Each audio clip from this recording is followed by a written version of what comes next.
Hey guys, welcome back. It's Jasmine Michelle Raby, and today I am going to be talking about Total Eclipse, the Brat show.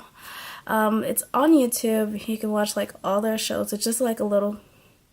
I wouldn't say it was like it's starting to become really, really big now, but it's like a little preteen, teeny channel. It's like a channel, but on YouTube, and it has shows like directed towards kids, preteens, and teens. Maybe young adults, maybe. Am I even considered a young adult anymore? Honestly. I mean, I look young. But anyways, Total Eclipse, Mackenzie, my Dance Mom girl is on it. And as everyone should know, I'm a huge Dance Moms fan. And Mackenzie's like, I think right now she's my favorite Dance Mom girl. Like, it used to be Chloe, but yeah. Mackenzie has been working in the social media. Like, if you're seeing more, sorry, it's like, it's true. Like, when you're seeing more, we make more of an effort, you work more, like, yeah, I start noticing you more. She has, like, some little dramas here and there, but still, it's, like, nothing really big, and I still really love her. I like all the Dance Moms girls, most of them. So let's get on with Total Eclipse. So the Total Eclipse, episode 1, Moonrise. It opens up with like 4 little girls playing make-believe, you know, like they're on the moon. They're like little astronauts. It's supposed to be really cute, I guess. But it's just like background story. Basically, these 4 little girls were really close. The little girl that plays Mackenzie freaking looks like Mackenzie. Oh my god. And it basically shows that Mackenzie just was never, I guess, a follower type. We can see, like, in the backstory that Diana, the blonde popular, like, the queen bee one, is the leader, and she wanted to do more things that, like, were risky at that age. Mackenzie was the voice of reason, and also the other 2, I forgot their names. They were like, yeah, kind of backing up Mackenzie, but Diana was like, well, I stole some money from my mom, so let's go out in the real world and do stuff. And they were like, okay, we'll follow you. But Mackenzie stayed there looking sad.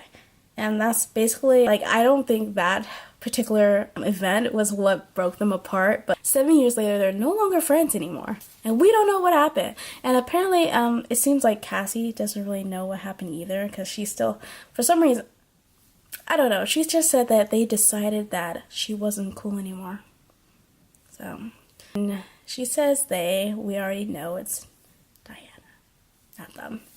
But, oh, going back, why, when little Diana was saying, like, hey, let's go out in the real world because I stole my mom's money, they were playing with an adult. Like, the adult, like, maybe it was a different scene, but it, like, transitioned, right? Like, they're playing with an adult, and then they start talking about, like, let's go outside, and, like, I stole money. And I was like, the adult didn't hear any of that? They didn't see the kids run out the door? Like, I'll show you a clip. Like, it's really close together.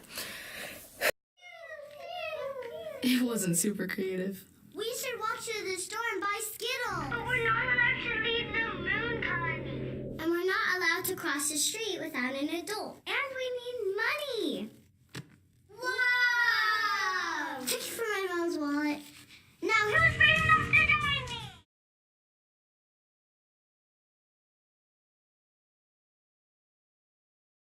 Back to present time, 7 years later, they're like in middle school or high school. They all look like they're in middle school. Except for this one guy, the love interest. He looks like he's graduating high school. Like, I'm pretty sure he's not that old either. I think he is a kid because he still has like a baby face, but compared to Mackenzie and like the rest of the girls, the cast, he looks like a man. Which is probably why Mackenzie likes him so much. Anyways, Diana's just being a fool. Should I say fool? No, she's being a bully. And throws a piece of paper at Mackenzie. Sorry, her name's Cassie in this. She throws some paper at Cassie that says English sucks. And of course, Cassie gets in trouble over it. It's a little thing, yeah. Don't write English sucks in English class. But then the teacher was like, counselor's office for you. It's like, really? You can go to the counselor office for just writing English sucks? maybe she was really offended that sex was spelled wrong. You know, she's like, lost cause, counselor office. Okay, so Cassie goes to the counselor's office. Counselor is like a dork. Oh, hey, Counselor. I was just talking to a new student. New student? It's very interesting.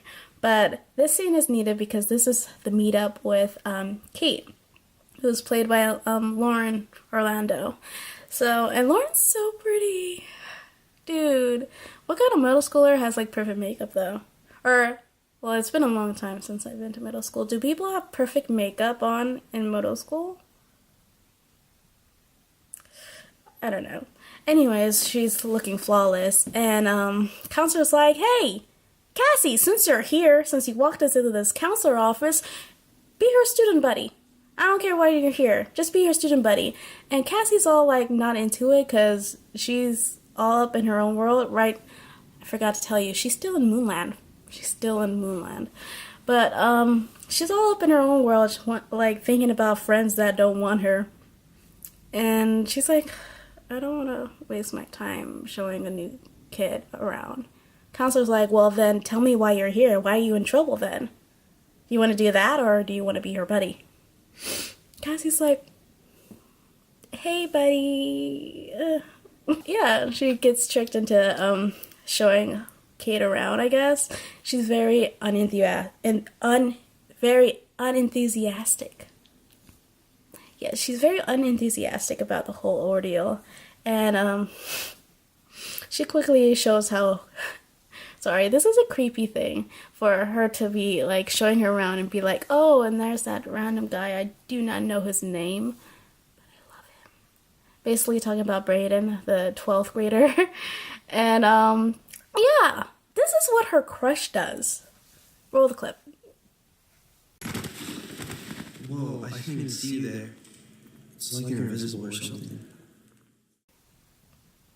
Right? Like, she totally needs some self-esteem. That's all I have to say. Like, she likes that guy who thinks he's very much real, dance like a human person, and he thought she was invisible. Like, he needs his eyes checked, maybe. But, like, who says that instead of saying, I'm sorry, and trying to help the person get back up on their feet? You know, he's not very polite. I mean, yeah, you can accidentally bump into somebody, but like saying that and not helping them and like just walking away. Ew. Oh, I forgot to say that Lauren Orlando's brother is in this. Johnny? Gen Z. The good old days, back when Gen Z was here. Anyway, she says her freaking brother was unreliable or whatever to the counselor because the counselor's like, where's your brother? I thought there was 2 new students. And she's like, yeah, my brother's somewhere being unreliable. Turns out he's just, he's in the corner, like, sat up against the lockers, just strumming a guitar. Not even playing a song, he's just strumming, like, I guess being the cool guy. I don't know, he looks like a little boy. Okay, on to the next scene, where it's cafeteria time. Kate's already sat down, and for some reason, Diana was like, I smell a new girl. And sets her eyes on Kate, and she's like, her. She goes, everyone follows her, the 2 girls, I forgot their names, I don't know their names. And some guy, the guy, Brendan, I think. Either way, the rude guy is her boyfriend, apparently. She sits down on Kate and starts interrogating her, like, hey, where are you from? Your cute necklace. Oh my gosh, we should be friends. And it totally gives a mean girl vibe. Like, very mean girlish. But, like, even her introducing the boyfriend, like, isn't he cute? Yeah, he's my boyfriend, so don't touch. Basically, like Regina George saying, Katie, tell Aaron that his hair looks cute. Push back. Doesn't it look cute? Push back. This is my boyfriend. His hair looks cute. Push back. Like, Mean Girls vibe. All over that. And I was like, this is gross. And Kate can sense it. I was like, Kate, you mature 13-year-old. He's pretty cute, right? Yeah, I guess.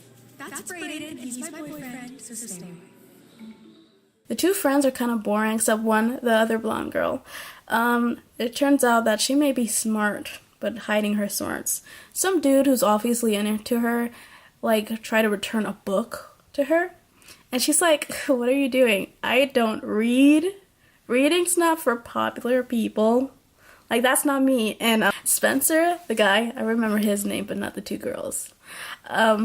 Spencer's like, but I thought I saw you reading it. And she's like, no.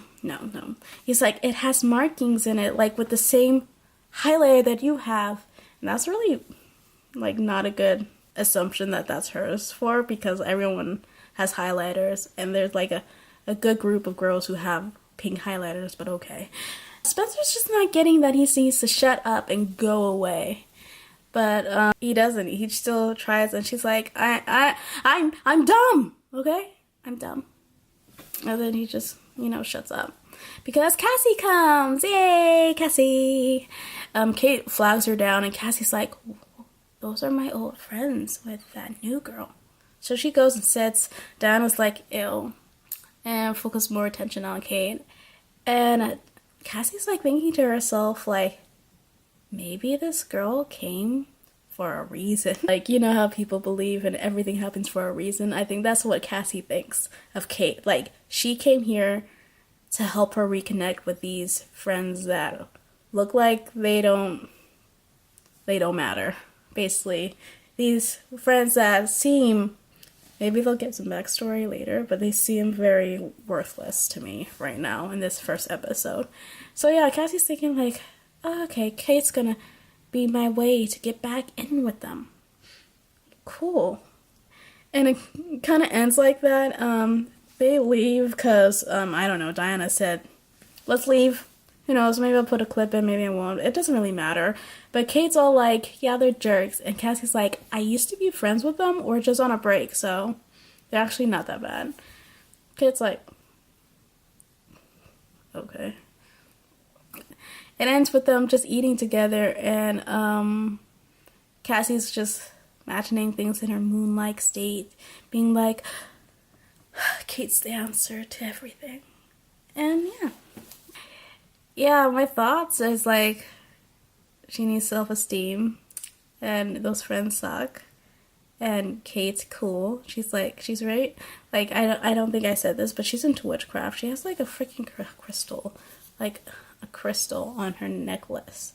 You know, those like healing crystals? She has those. And yeah, I think it's a very good first episode. Just this, like, the foundation of where we're at. She lost her friends.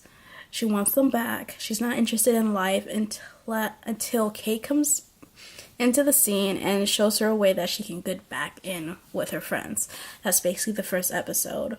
Let's talk about this. Like, what did you guys think about the episode? If any of you guys seen it? And if this is your first, like, video of on the show, you should...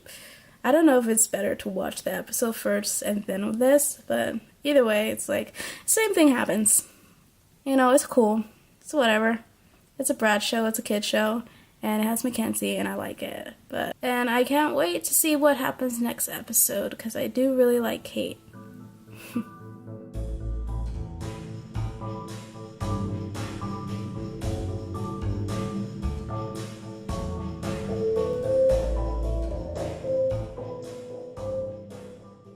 She's very very unenthusiastic.